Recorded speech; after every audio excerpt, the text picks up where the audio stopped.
Daily Fiscal Pulse for the 30th of July, 2026. Just a heads up, we're looking back at what happened through Thursday's close, not real-time data.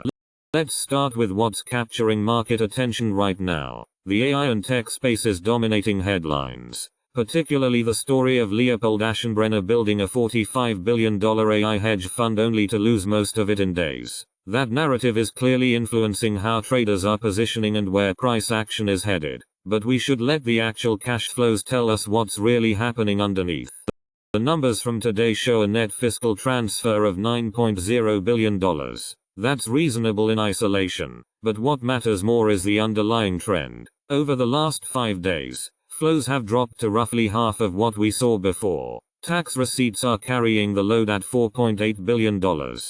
You can see this playing out in the ES futures as well. The contract closed at 7,473, which puts it notably beneath the 20-day moving average of 7,524. The 20-day range spans 282 points and is heading lower. So we're getting consistent signals from both the fiscal side and price action.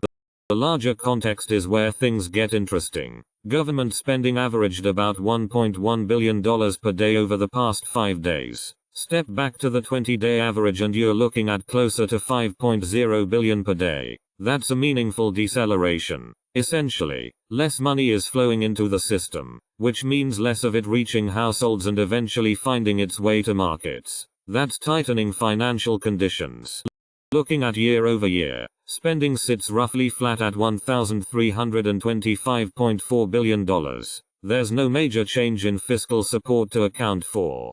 For traders holding long positions, the fiscal environment deserves some honest assessment. It's not providing much of a tailwind right now. Our conditions gauge reads -88. That said, perspective matters here. We've navigated similar setups many times before. Even with tighter liquidity, the S&P has typically managed around plus 1.5% over the following month.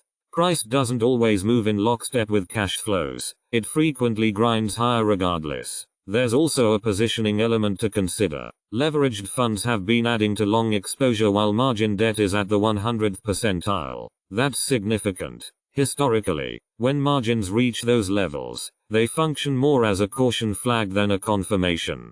Here's the practical implication. With fiscal flows running below year-ago levels, there's less cushioning in the market structure. On positive news days, stocks can still work higher, but when risk events emerge, say a spike in AI or tech turbulence, downside pressure can accelerate faster because there's simply not enough liquidity underneath to absorb the selling.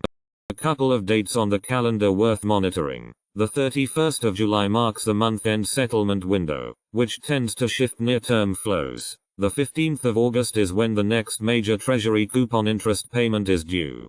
Fiscal headwinds are definitely visible in the data. The rate at which they are tightening might be stabilizing though. What happens next probably hinges on how these scheduled payment windows materialize. That's where the edge sits for now.